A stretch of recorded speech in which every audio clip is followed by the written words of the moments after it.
अच्छा, फिर इस पर ठाकुर जी के चरण पड़े हैं तो ये अमर हो गया। तो आप जरा थोड़ा सारा सा का सारा जो ये जो सूखा चिन्ह है, चरण चिन्ह वो दिखाएंगे। सारा का सारा ये सूखा है, लेकिन फिर भी ये हरा है। हरा है, अच्छा। तो ये चरण ठाकुर चिन्ह जी के दिखाइए। असली चरण चिन्ह है, ये सामने अच्छा, ये वाले। ये वाले। अच्छा अच्छा, ये एक, दो और तीन।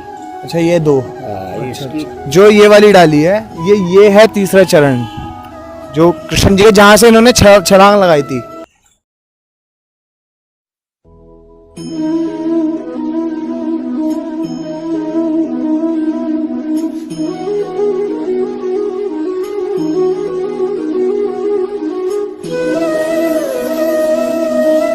नमस्कार दोस्तों, आप देख रहे हैं वीके व्लॉग्स और मैं हूं कमल। दोस्तों आज मैं आपको फिर एक बार लेकर आया हूं वृंदावन में।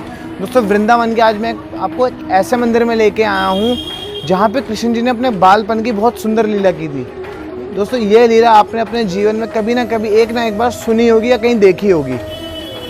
दोस्तों इस जो ये जो लीला है, ये कृष्ण जी की ये बहुत ही ज़्यादा फेमस, जिसे कह सकते हैं फेमस लीला है एक तरीके से। तो जो लीला आपने पुराणों में पढ़ी है, जो लीला आपने किताबों में पढ़ी है, उससे साक्षात प्रमाण आज मैं आपको यहाँ पे दिखाने वाला हूँ। तो दोस्तों चलते हैं हम मंदिर के अंदर और यहाँ के रहस्य जानते हैं, और यहाँ के जो कदम का वृक्ष और घाट के बारे में हम, जो वहाँ की लीला है, जो बालपन की लीला है कृष्ण जी के, उसके बारे में थोड़ी सी जानकारी लेते हैं। तो चलिए दोस्तों, ये जो घाट है, ये कहा जाता है कि ये द्वापर युग का बना हुआ है। ये द्वापर युग से यहाँ स्थित है, और यह जो मंदिर है इसकी बनावट काफ़ी प्राचीन है।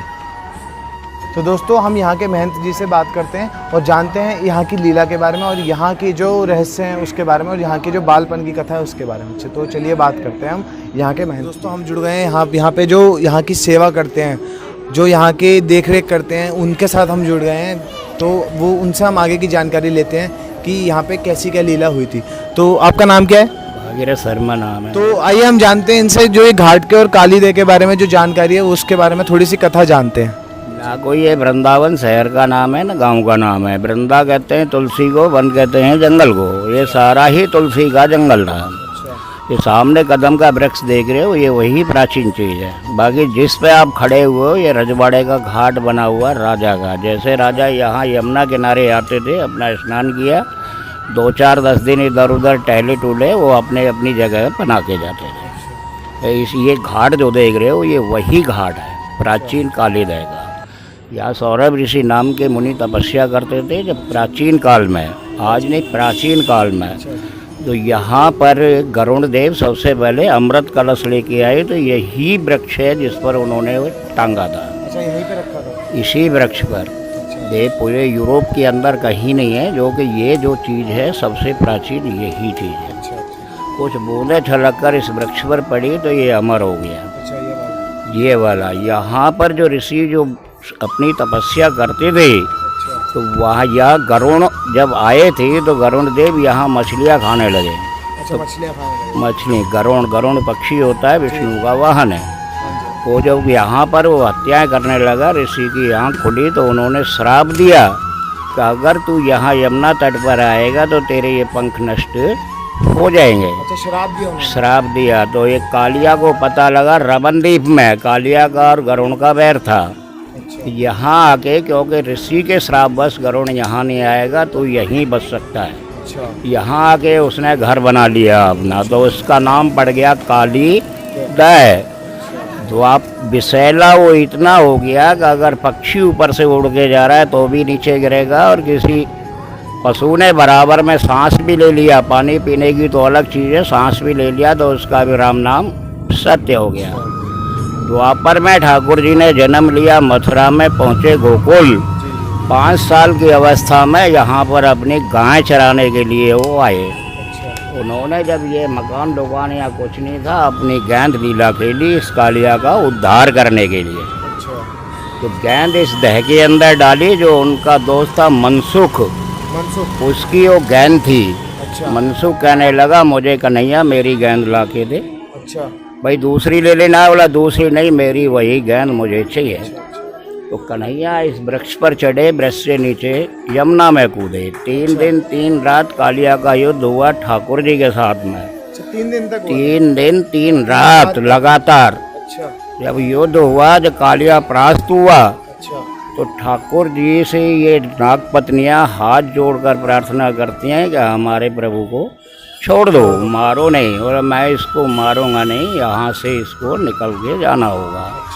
तो कालिया कहता है ठाकुर जी को, प्रभु मैं जाऊंगा कहाँ, मुझे तो गरुड़ खा जाएगा, और गरुड़ तेरे से कुछ नहीं कहेगा, मेरे पद चिन्ह तेरे सर के ऊपर हैं। तो गरुड़ वाहन है विष्णु का, और विष्णु के अवतार हैं ये ठाकुर जी, इसलिए गरुड़ तेरे से कुछ नहीं कहेगा। बशर्ते ही अगर ब्रज के अंदर तू वापस मुड़कर देखेगा तो वहीं तू पत्थर का हो जाएगा। यहाँ से 12 किलोमीटर आगे NH2 पर, यानी कि दिल्ली हाईवे पर, यहाँ से 12 किलोमीटर पड़ता जैत गांव। जैत गांव में साहब ने कालिया ने मुड़कर पीछे देखा तो गलती वो वहीं कर गया।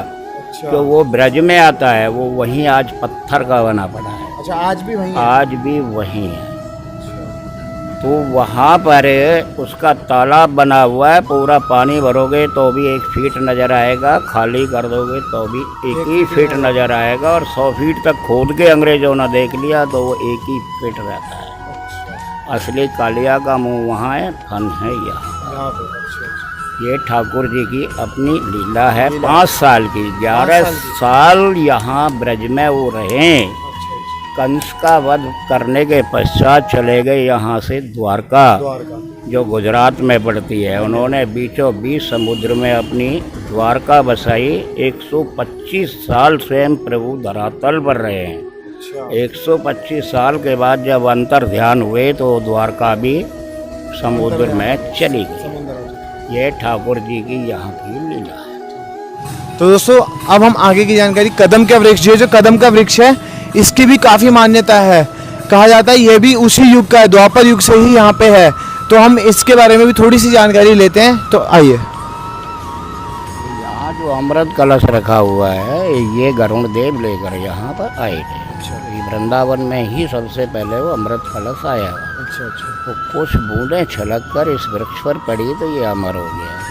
फिर इस पर ठाकुर जी के चरण पड़े हैं तो ये अमर हो गया।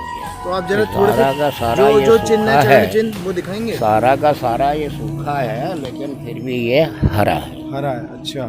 तो ये चरण ठाकुर चिन्ह जी के दिखाइए। असली चरण चिन्ह है ये सामने। अच्छा, ये वाले? ये वाले। अच्छा, ये 1 और 3। अच्छा, ये 2। इसकी 4 परिक्रमा लगाने से 84 दोस्तों तीसरा जो चरण है वो इधर का है, डाली पर जो दबी हुई डाली है, जो ये वाली डाली है, ये है तीसरा चरण, जो कृष्ण जी के जहाँ से इन्होंने छलांग लगाई थी। अच्छा, इसकी 4 परिक्रमा लगाने से 84 कोस की परिक्रमा का फल प्राप्त होता है। अच्छा। जो मन में इच्छा होती है, अगर कोई इच्छा आपको उत्पन्न हुई तो इस पर धागा या कपड़ा डाली पर बांध दीजिए। जब आपका पूर्ण हो जाए तो आके उसको खोल दीजिए। अच्छा, मतलब ये मनोकामना पूर्ण भी करते हैं। हाँ, अच्छा। पूर्ण। ये दोस्तों हमारे महंत जी ने हमें इतनी सुंदर जानकारी से परिचित कराया, घाट के बारे में बताया, वो हमें बाल लीला बताई है, और जो चरण चिन्ह यहाँ पे कदम के वृक्ष के दिखाए हैं, तो हम इनका तहे दिल से धन्यवाद करते हैं। तो आपको बहुत बहुत धन्यवाद, आपने हमारे दर्शकों को बहुत अच्छी जानकारी से अवगत कराया। तो धन्यवाद।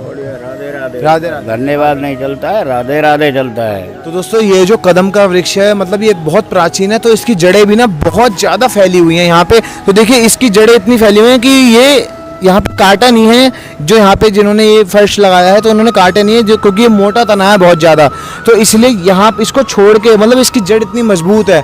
और दोस्तों ये देखिए, जो ये कालिया नाग का यहाँ पे एक प्रतिचिन्ह बना रखा है, मतलब उनकी एक, जो जैसे लोग कहते हैं कि हम कितने फन वाले थे, तो उस हिसाब से उनके फन बना रखे हैं, और ये उनकी एक तस्वीर सी बना रखी है, एक मूर्ति बना रखी है। आपको हमारी ये वीडियो, अगर आपको हमारी वीडियो अच्छी लगी हो तो हमारे चैनल को सब्सक्राइब करें और बेल आइकन को दबा दें, और हमारी वीडियो को लाइक कर दें और शेयर कर दें। तो धन्यवाद।